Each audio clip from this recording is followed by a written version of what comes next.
Chào mừng các bạn đã quay trở lại với kênh của Điển Hình Mai Chi. Thì hôm nay mình sẽ sửa chữa một cái máy điều hòa Panasonic inverter. Thì mình sẽ chia sẻ cho các bạn về một cái ban bệnh của cái dòng điều hòa Panasonic inverter cũng như là theo cái yêu cầu của một số bạn muốn mình hướng dẫn để sửa chữa cái ban bệnh lỗi H11 của cái lỗi 11H chứ không phải H11 các bạn nhé. Thực ra là chúng ta quen đọc như vậy nhưng nó là 11H, là cái lỗi của cái máy điều hòa Panasonic. Thế thì cũng khá là lâu rồi mình chưa có thời gian quay video clip chia sẻ cái ban bệnh này cho anh em được. Thì hôm nay nhân tiện là mình sửa chữa cái bo mạch này của anh em thợ gửi đến báo là lỗi H11. Thì mình chợt nhớ ra thì mình sẽ vừa sửa chữa và vừa quay video clip để chia sẻ theo cái yêu cầu của một số bạn trước đây đã từng yêu cầu. Rồi, thế thì hiện tại thì mình đã kết nối đầy đủ cũng như các phụ tải từ quạt quái block cũng như là dây dựa để sẵn sàng chúng ta cắm điện vào và kiểm tra thử xem là máy có đúng là báo lỗi H11 như anh em thợ đã nói không. Thì sau đây mình sẽ cắm điện và mình sẽ bật máy lên, chúng ta sẽ xem là máy có đúng là bị lỗi như anh em thợ báo không.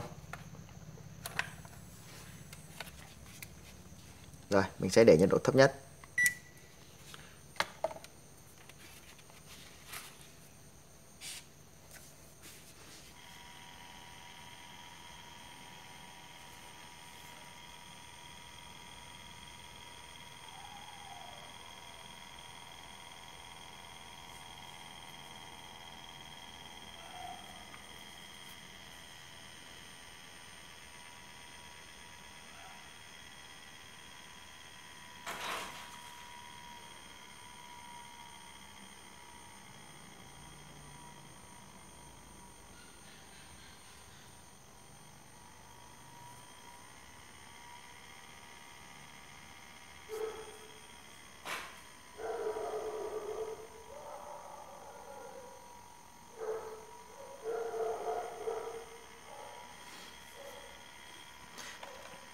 Cái quạt dàn nóng của máy điều hòa Panasonic thì người ta sử dụng là cái quạt AC các bạn nhé, cho nên mình không cần cắm quạt cũng được, không sao cả. Thì cái vấn đề này thì nó không chạy được, nếu nó chạy được block thì mà nó không chạy quạt thì chúng ta sẽ phải cắm quạt để kiểm tra.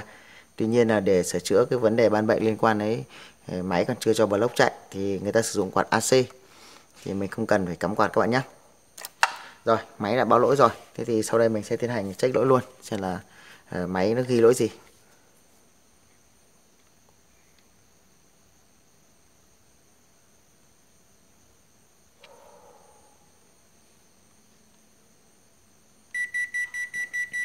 Đó, đây nhá, các bạn thấy là gì, máy ghi lỗi 11H đúng không ạ, đúng như anh em thợ đã báo, tức là máy lỗi 11H.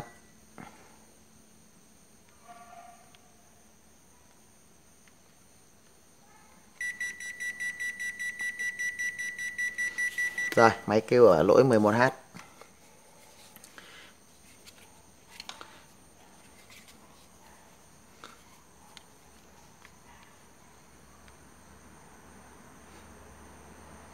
Thật ra thì cái lỗi 11H này thì cũng khá là đơn giản thôi, nó cũng không có gì phức tạp cả. Tuy nhiên là một số anh em ta chưa nắm được thì chúng ta cũng chưa biết hướng kiểm tra sửa chữa những gì. Thế thì hôm nay mình sẽ chia sẻ cho anh em cái quy trình chúng ta sẽ kiểm tra khi gặp phải cái ban bệnh như này.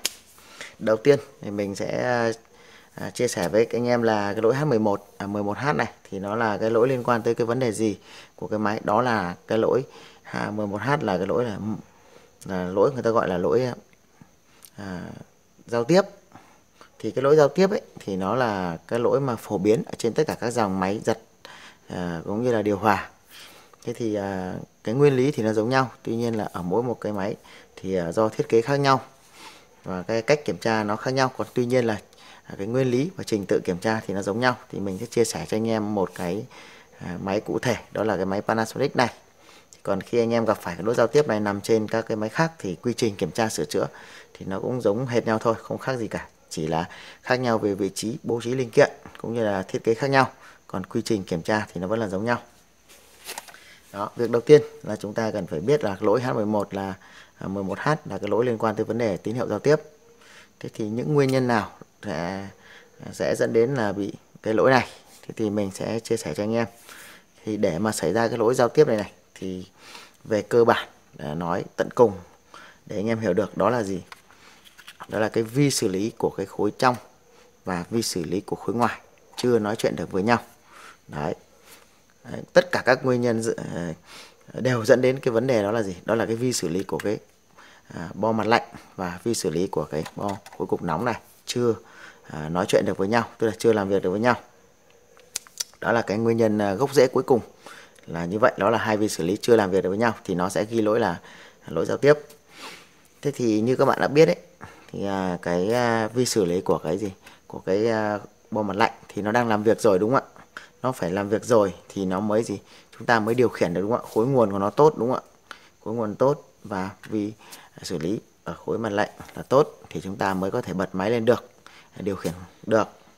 Như vậy vấn đề là gì? Đó là cái vấn đề còn lại là gì? Đó là cái vi xử lý ở khối cục nóng chưa nói chuyện lại được với cái vi xử lý của cái khối mặt lạnh, của cái bo mặt lạnh, dẫn đến là nó sẽ ghi lỗi giao tiếp.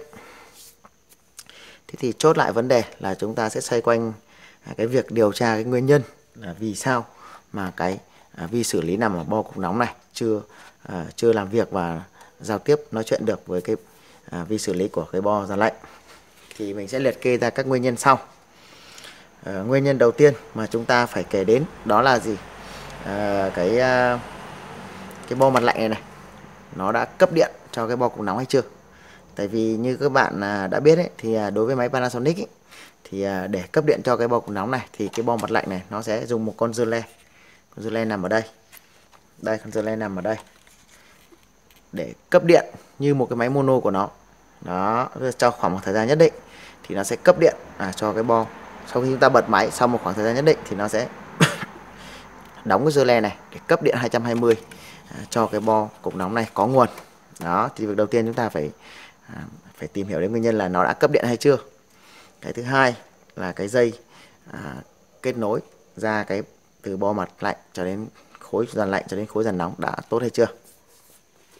Rồi, vấn đề tiếp theo chúng ta phải kể đến đó là gì? Ngoài cái việc là dây dẫn và cái nguồn cấp ra đây rồi, thì khi đã có nguồn cấp và cái dây dẫn rồi thì chúng ta phải kể đến nguyên nhân tiếp theo. Nguyên nhân gì mà làm cho cái vi xử lý này nó chưa nói chuyện được với cái vi xử lý ở bên trong? Đó là gì? Khối nguồn.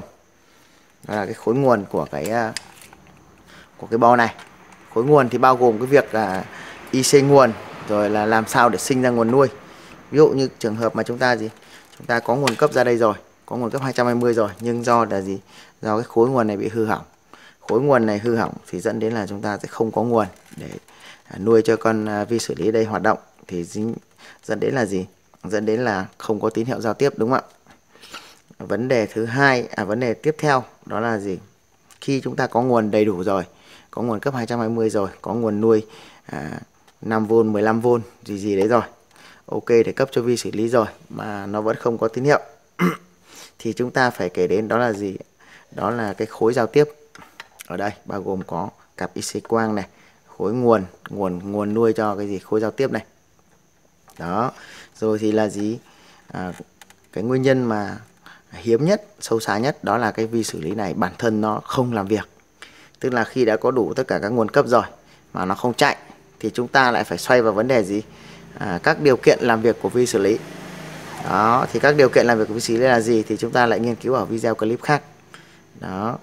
Thì các bạn chỉ cần nắm được trong cái ban bệnh này đó là gì? Nguyên nhân, những cái nguyên nhân nào làm cho cái vi xử lý ở đây nó không chạy và không giao tiếp được với khối trong. Bao gồm từ gì? Việc cấp nguồn 220 từ bo mặt lạnh ra này, có nguồn 220 rồi thì đã có nguồn gì? Có nguồn thứ cấp ở tại khu vực khối nguồn này hay chưa? Rồi thì là gì? Cái nguồn cấp ở cái gì? Khối giao tiếp này đã có hay chưa? Và cái mạch giao tiếp nó đã làm việc hay chưa? Và những nguyên nhân cuối cùng đó chính là sâu xa nhất và rất hiếm khi xảy ra, đó là cái vi xử lý của cái khối cục nóng này nó không làm việc, bản thân nó không làm việc. Khi mà có đủ tất cả nguồn cấp các thứ mà nó không làm việc, và do là nó không làm việc thì nó sẽ không giao tiếp được, không điều khiển cái mạch giao tiếp, cũng như là gì? Không giao tiếp được với cái bo mặt lạnh và dẫn đến là ghi lỗi H11.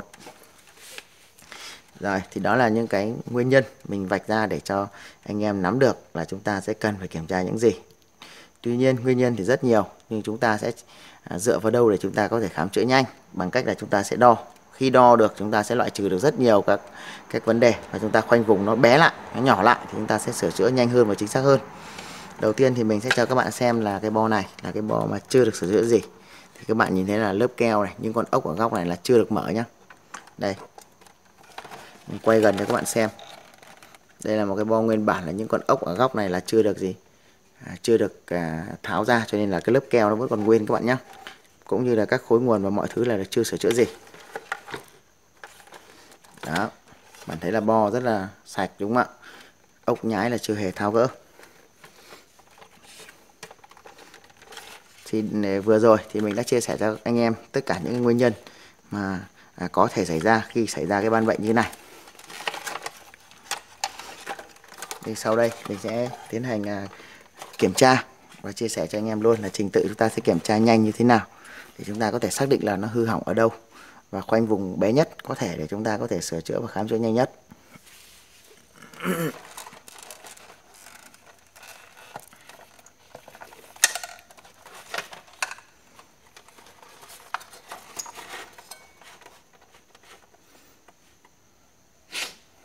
Các bạn chờ chút xíu để mình kê cái mạch lên cái đã. Rồi, sau khi mình đã kê được cái mạch cao lên này như này rồi thì mình sẽ tiến hành bắt đầu kiểm tra và sửa chữa cái ban bệnh này.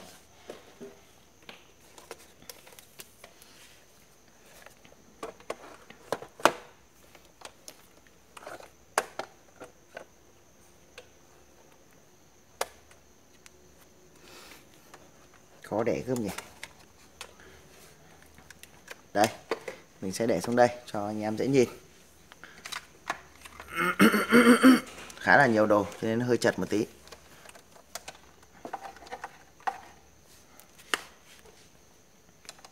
Đầu tiên mình sẽ cắm điện vào. Mà chờ tí mình xem cái dây nó có chạm chập không.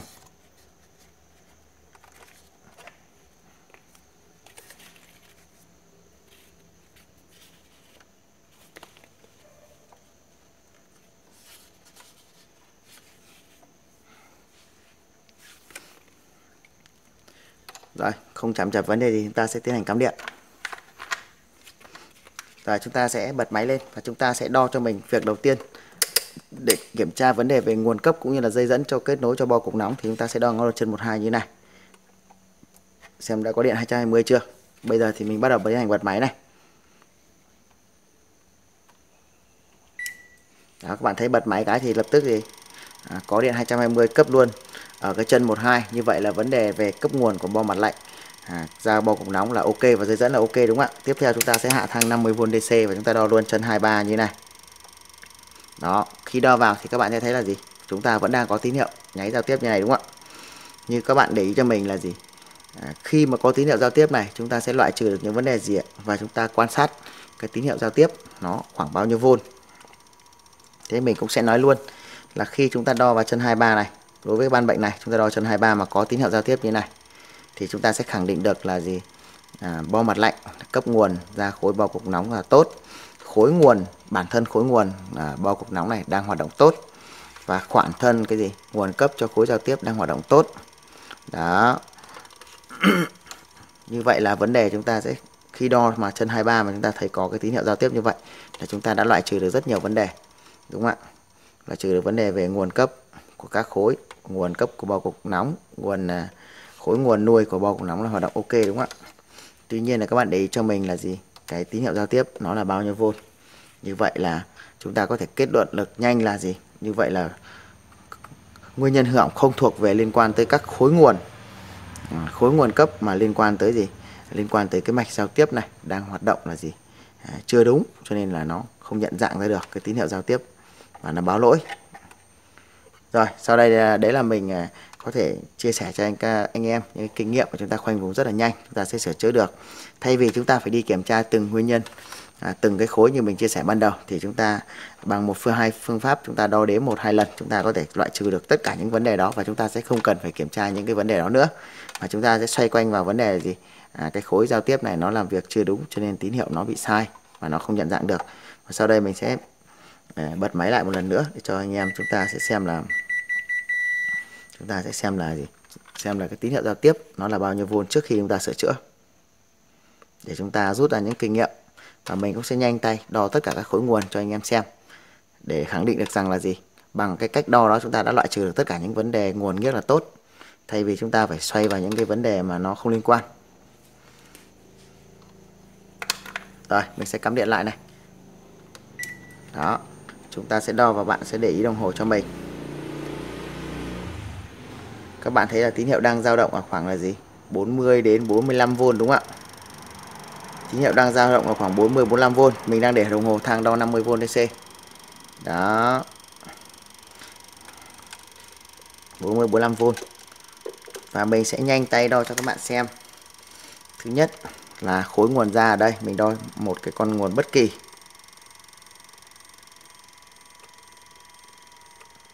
Nguồn này là 15V này, các bạn thấy 15V có đúng không ạ? Chúng ta sẽ đo cho con ổn áp 7805 này. Chân 1 vào là 8V này, chân 2 là mát và chân 3 là gì? Chân 3 là 5V này. Đây, mình sẽ đo cho các bạn xem nhé. Rồi, vào 8V này. Ra 5V mình hạ thang này. Đây là ổn áp cấp nguồn cho vi xử lý các bạn nhé. Có 5V đúng không ạ? Rồi, chúng ta sẽ đo luôn. Các bạn để ý này, ngay gần khối giao tiếp thì chúng ta sẽ thấy có một dàn diode chở, một dàn diode và một con tụ lọc nguồn. Và đó chính là cái khối nguồn của cái mạch giao tiếp. Mạch giao tiếp khối nguồn là 55V, chúng ta xem đo đúng 55V chưa?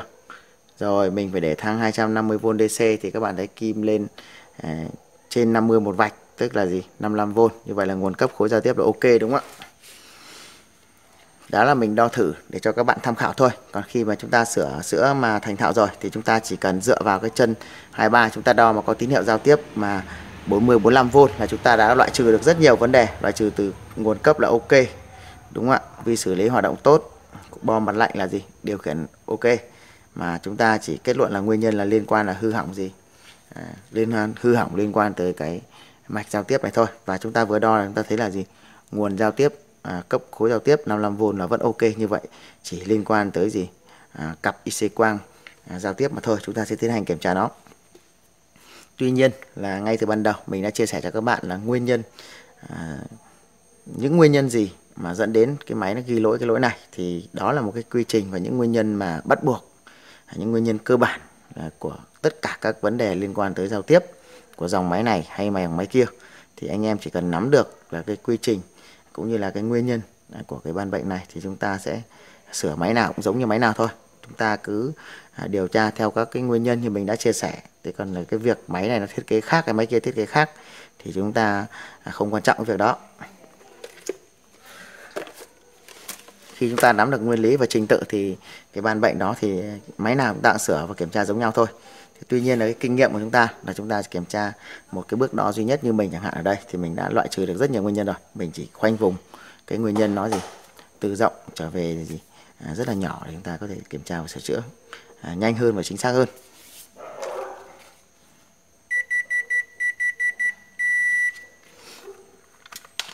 Rồi, thế thì sau khi khoanh vùng được rồi thì mình sẽ tiến hành hiện tại thì các bạn thấy là gì, mạch chưa được tháo ra đúng không ạ? Mình cũng sẽ không tháo mạch, mình sẽ cạo keo đi, nạy keo và mình sẽ kiểm tra ngay hai con IC quang của khối giao tiếp này.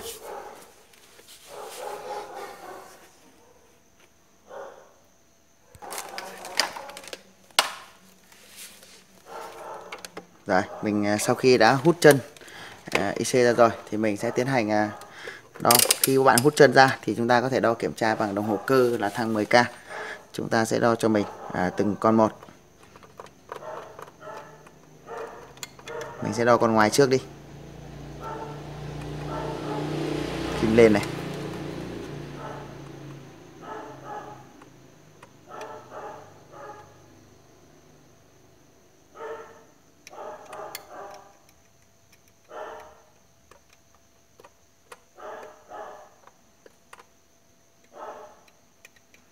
Không lên này, chúng ta sẽ đo chân 34.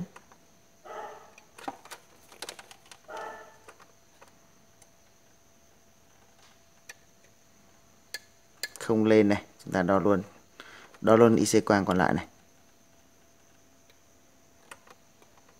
Không lên này. Rồi, ta đo chân 34 của cặp tiếp theo. Kim lên này. Ta đảo que này.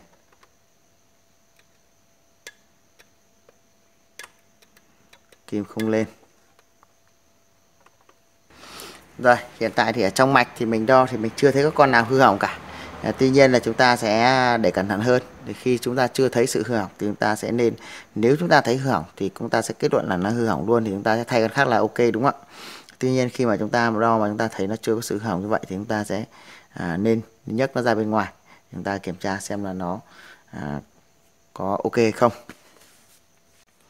Rồi, sau khi mình đã hút được 2 con IC quang ở trong cái mạch công suất cục nóng này rồi, thì chúng ta sẽ thấy là nó sử dụng 2 con IC quang là rất là giống nhau. Đó là con P421, một cặp IC quang rất là giống nhau. Rồi, khó nhìn quá. Con này là dùng P421 các bạn nhé, 2 con giống nhau.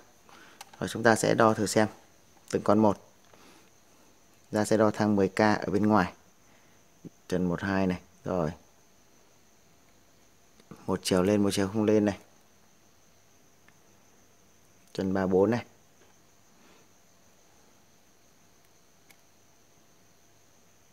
Một chiều lên, một chiều không lên. Rồi chúng ta sẽ đo con còn lại tiếp theo. Chân 12 này. Một chiều lên, một chiều không lên này. Đó, chúng ta để ý là cả hai con đo đều lên rất là giống nhau, đúng không ạ? Các cặp chân đều lên rất là giống nhau. Như vậy là tạm thời mình kết luận là hai con DC quang này là chưa gặp vấn đề gì.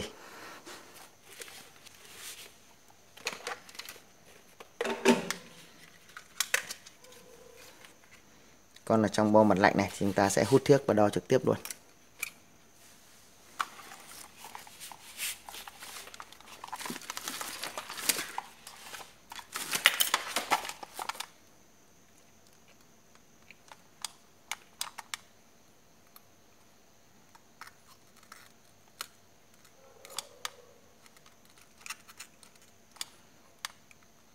Cái bộ mặt lạnh này thì nó không có phủ keo, chính vì thế chúng ta sẽ kiểm tra nó dễ hơn, chúng ta hút chân dễ hơn.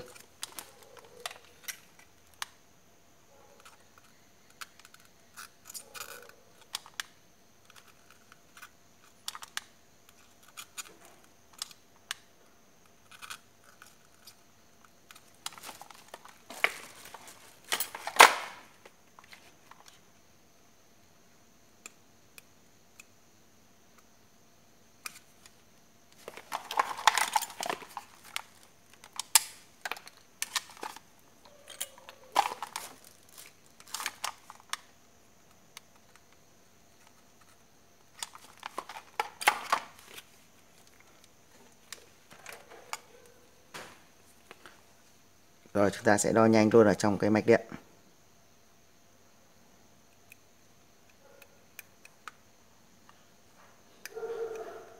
Kim không lên này.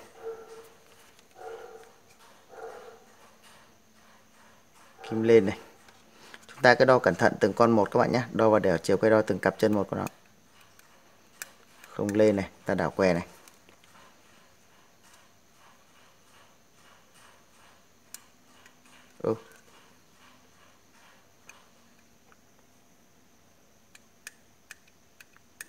Con này là chúng ta thấy là gì? Một chiều chúng ta đo cái cặp chân này là gì? Cả hai chiều không lên à? Rồi chúng ta cứ để im đó, chúng ta sẽ đo các con tiếp theo xem nào. Kim lên này. Chúng ta đảo que này. Kim không lên này. Kim lên này.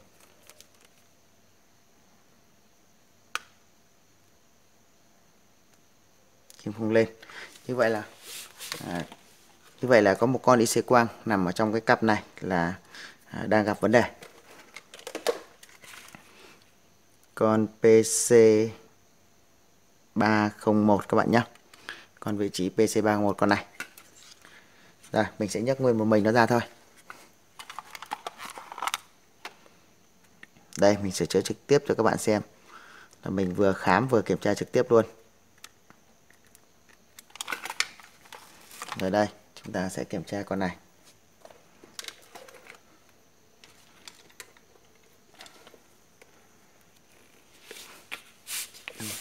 Khi mà chúng ta đã nghi ngờ nó hư hỏng thì chúng ta sẽ nhấc hẳn ra ngoài các bạn nhé. Còn chúng ta đo có thể đo trực tiếp trong mạch, nhưng mà chúng ta nghi ngờ nó hỏng chúng ta phải nhấc ra ngoài. Đây các bạn thấy này, chân 34 này, chân 12. Con này cũng dùng P421 các bạn nhé. Mình đo chân 12 này, không lên này, đảo que này. Con này chân 12 không lên các bạn ạ. Không lên luôn. Ta đo chân 34 xem nào. Con này chân 34 là vẫn là một chiều lên một chiều không lên này. Rồi, chân 34 là một chiều lên một chiều không lên. Chân 12 này, cái chân bên có đánh dấu là chân 12 này, chúng ta đo này. Kim gì? Không lên. Tạm thời con này mình để đây, để xa đây. Để đây các bạn nhé. Như vậy là chúng ta đã kết luận được là cái linh kiện hư hỏng, đó là hư hỏng một trong hai con IC quang nằm ở trong cái gì khối giao tiếp của cái bo mặt lạnh. Thế thì chúng ta sẽ thay cho mình con PC817 vào đây, đúng không ạ? Rồi mình sẽ lấy con PC817 và mình sẽ gắn gì? Gắn trả hai con cục nóng này trả vào vị trí của nó các bạn nhé. Con hỏng này thì tạm thời thì mình cứ để ở đây đi. Đây, để trên cái mạch này cho nó rõ. Rồi, sau khi mình đã thay thế con linh kiện là IC quang bị hư hỏng rồi thì các bạn ấy, mình đã gắn trả hai con IC quang vào đây rồi. Hai IC quang cục nóng không hư hỏng chúng ta sẽ gắn trả lại. Và con hư hỏng thì chúng ta sẽ thay thế, mình thay thế con 817. Khi hư hỏng các bạn thay thế bằng con 817 các bạn nhé. Tại vì IC quang này đều là sử dụng loại quang giao tiếp là IC quang có một led ở chân 12 thôi. Thì ở đây mình thay một con thì các bạn thấy có một con trắng con đen. Con hư hỏng thì hiện tại mình vẫn đang để đây. Chúng ta sẽ tiến hành cấp điện cho máy và chúng ta sẽ đo thử cái tín hiệu. Sau khi sửa chữa thay thế thì nó có khác gì so với lúc trước khi chúng ta sửa chữa hay không, và chúng ta sẽ tiến hành bật thử xem máy có chạy được không.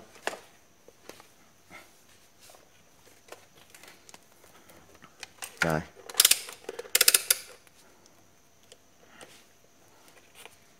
Đầu tiên mình sẽ cấp điện cho máy. Ta sẽ tiến hành bật máy luôn. Đó.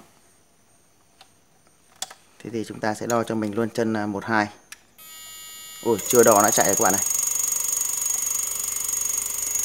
Đó, mình chưa kịp đo nó đã chạy rồi. Vlog đã chạy rồi. Chưa kịp cả đo luôn. Đây, mình sẽ đo cho các bạn xem khi nó hoạt động bình thường là nó bao nhiêu ạ.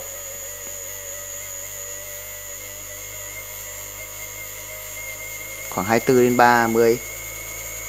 Khoảng 24 đến 32V các bạn nhé. Và trước khi chúng ta sửa chữa là các bạn thấy là 40 45 đúng không ạ? Sau khi chúng ta thay thế là các bạn thấy là nó xuống chỉ ở khoảng 24 đến 32V thôi. Mình chưa kịp đo thì vlog đã chạy rồi các bạn nhé.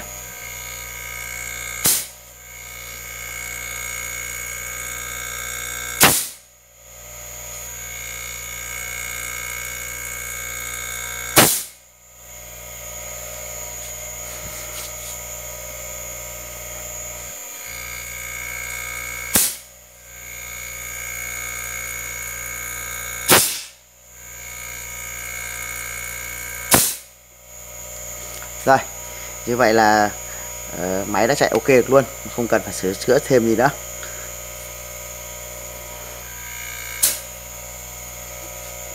Như vậy là vừa rồi mình đã chia sẻ cho các bạn tất cả những cái nguyên nhân và những cái lý do dẫn đến máy ghi lỗi 11H là lỗi giao tiếp của máy điều hòa Panasonic Inverter. Mình đã chia sẻ cho các bạn tất cả những cái nguyên nhân dẫn đến cái ban bệnh này, cũng như là mình đã kiểm tra và sửa chữa trực tiếp cho anh em thợ, cũng như là chia sẻ cho các bạn trực tiếp khi mình sửa chữa như thế này, và hy vọng là có thể giúp ích được một số các bạn mà chúng ta cũng còn chưa nắm được vững về cái ban bệnh này. Và bây giờ thì máy đã chạy được rồi, và mình cũng xin kết thúc cái video chia sẻ tại đây, và xin chúc tất cả các bạn chúng ta ngày càng sửa chữa thành công hơn nữa, và hẹn gặp lại các bạn trong các video chia sẻ tiếp theo của mình. Và thân ái chào các bạn nhé.